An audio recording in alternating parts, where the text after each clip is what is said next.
Om Swastiastu. Kami dari kelompok 6 yang terdiri dari Ninyo Mandeka Krisya dengan NIM 1191125667, Niputu Dian Apriliani dengan NIM 1191122723, dan Igede Bagus Riki Arianata dengan NIM 1191122786. Di video ini, kelompok kami akan menjelaskan tentang pendapatan nasional dan pendapatan per kapita serta manfaatnya. Baik, di sini saya akan menjelaskan tentang pendapatan nasional. Pendapatan nasional adalah seluruh pendapatan yang diterima oleh setiap anggota masyarakat di suatu negara dalam periode tertentu, umumnya dihitung dalam 1 tahun. Adapun pengertian pendapatan nasional juga dapat didefinisi sebagai jumlah total hasil produksi nasional yang dihasilkan oleh semua anggota masyarakat di suatu negara dalam periode tertentu, umumnya dalam 1 tahun. Di sini saya akan menjelaskan tentang konsep pendapatan nasional. Ada beberapa konsep pendapatan nasional, yaitu yang pertama produk nasional bruto. Produk nasional bruto adalah nilai barang dan jasa yang dihasilkan oleh suatu negara selama 1 tahun yang dinilai berdasarkan harga barang di pasar atau harga pasar yang berlaku. Produk nasional bruto terdiri dari 3 komponen, yaitu barang-barang konsumsi dan jasa-jasa yang dihasilkan untuk memenuhi permintaan perorangan dan swasta. Barang-barang investasi yang dihasilkan untuk memenuhi permintaan rumah tangga perusahaan, dan barang-barang konsumsi dan jasa-jasa serta barang-barang modal yang dihasilkan untuk memenuhi permintaan pemerintah. Yang kedua, produk nasional neto. Produk nasional neto adalah nilai barang-barang dan jasa-jasa yang dihasilkan oleh suatu negara selama 1 tahun setelah dikurangi penyusutan atau pemakaian barang-barang modal. Yang ketiga, pendapatan nasional neto. Pendapatan nasional neto adalah pendapatan keseluruhan dari seluruh pemilik faktor produksi selama berlangsungnya produksi barang-barang dan jasa-jasa dalam suatu negara selama 1 tahun. Yang keempat, pendapatan perseorangan. Pendapatan perseorangan adalah pendapatan yang diperoleh dari upah dan gaji, serta pendapatan lain atas hak milik berupa sewa, bunga, dan pendapatan transfer (NNI) ditambah transfer, dikurangi pajak perseroan, laba yang tidak dibagikan, dan iuran jaminan sosial. Yang kelima, pendapatan yang siap dibelanjakan.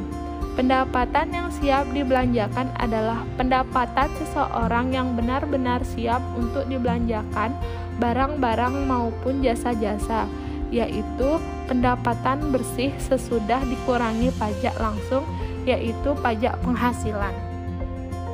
Selanjutnya di sini saya akan menjelaskan tentang perhitungan pendapatan nasional. Pendapatan negara dapat dihitung dengan 3 pendekatan, yaitu yang pertama pendekatan pendapatan. Dengan cara menjumlahkan seluruh pendapatan seperti upah, sewa, bunga, dan laba yang diterima rumah tangga konsumsi dalam suatu negara selama 1 periode tertentu sebagai imbalan atas faktor-faktor produksi yang diberikan kepada perusahaan. Yang kedua, pendekatan produksi.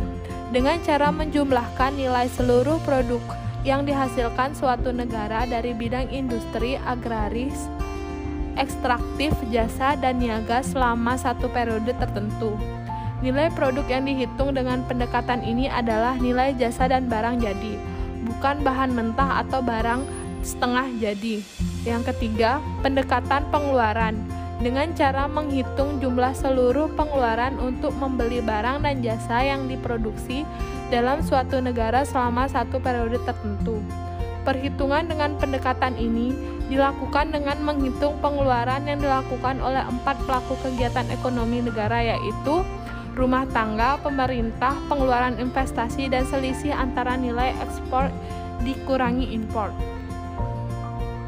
Baik, di sini saya akan menjelaskan tentang faktor yang mempengaruhi. Yang pertama ada permintaan dan penawaran agregat. Permintaan agregat menunjukkan hubungan antara keseluruhan permintaan terhadap barang-barang dan jasa sesuai dengan tingkat harga. Permintaan agregat adalah suatu daftar dari keseluruhan barang-barang dan jasa yang akan dibeli oleh sektor-sektor ekonomi pada berbagai tingkat harga, sedangkan penawaran agregat menunjukkan hubungan antara keseluruhan penawaran barang-barang dan jasa yang ditawarkan oleh perusahaan-perusahaan dengan tingkat harga tertentu. Yang kedua, konsumsi dan tabungan. Konsumsi adalah pengeluaran total untuk memperoleh barang-barang dan jasa dalam suatu perekonomian dalam jangka waktu tertentu, biasanya 1 tahun. Sedangkan tabungan saving adalah bagian dari pendapatan yang tidak dikeluarkan untuk konsumsi. Antara konsumsi, pendapatan, dan tabungan sangat erat hubungannya. Yang ketiga ada investasi. Pengeluaran untuk investasi merupakan salah satu komponen dari pengeluaran agregat. Selanjutnya saya akan menjelaskan manfaat. Selain bertujuan untuk mengukur tingkat kemakmuran suatu negara dan untuk mendapatkan data-data terperinci mengenai seluruh barang dan jasa yang dihasilkan suatu negara selama satu periode, perhitungan pendapatan nasional juga memiliki manfaat-manfaat lain, diantaranya untuk mengetahui dan menelan struktur ekonomi nasional. Data pendapatan nasional dapat digunakan untuk menggolongkan suatu negara menjadi negara industri, pertanian, atau negara jasa. Contohnya, berdasarkan perhitungan pendapatan nasional dapat diketahui bahwa Indonesia termasuk negara industri, Singapura termasuk negara yang unggul di sektor jasa, dan sebagainya. Di samping itu, data pendapatan nasional juga dapat digunakan untuk menentukan besarnya kontribusi sebagai sektor perekonomian terhadap pendapatan nasional. Misalnya sektor pertanian, pertambangan, industri, perdagangan, jasa, dan sebagainya. Data tersebut juga digunakan untuk membandingkan kemajuan perkembangan dari waktu ke waktu, membandingkan perekonomian antar negara atau antar daerah, dan sebagai landasan perumusan kebijakan pemerintah. Baik, di sini saya akan melanjutkan pendapatan per kapital. Pendapatan per kapital adalah besarnya pendapatan rata-rata semua penduduk di suatu negara. Pendapatan per kapita didapatkan dari hasil pembagian pendapatan nasional suatu negara dengan jumlah penduduk negara tersebut.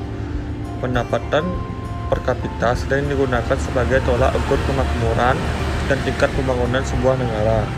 Semakin besar pendapatan per kapitanya, maka semakin besar juga kemungkinan negara itu memiliki tingkat pembangunan dan pendapatan rata-rata penduduk yang tinggi. Selanjutnya ada manfaat. Hasil perhitungan pendapat per kapita suatu negara sangat bermanfaat, yaitu yang pertama, untuk mengetahui tingkat kemakmuran suatu negara. Yang kedua, mengetahui hasil rangkaian kegiatan ekonomi suatu negara selama 1 tahun. Yang ketiga, sumber informasi dan alat analisis sangat penting karena menggambarkan situasi dan struktur ekonomi, tingkat perkembangan, kekuatan dan kelemahan ekonomi negara tersebut. Yang keempat, sumber informasi dan alat analisis sangat penting karena menggambarkan situasi dan struktur ekonomi, tingkat perkembangan, kekuatan dan kelemahan ekonomi negara tersebut. Yang kelima, mengukur tingkat inflasi yang sedang terjadi. Sekian dari video yang kami buat. Jika ada salah, kami mohon permaklumannya. Semoga video yang kami buat bermanfaat. Om Santi Santi Santi Om. Terima kasih.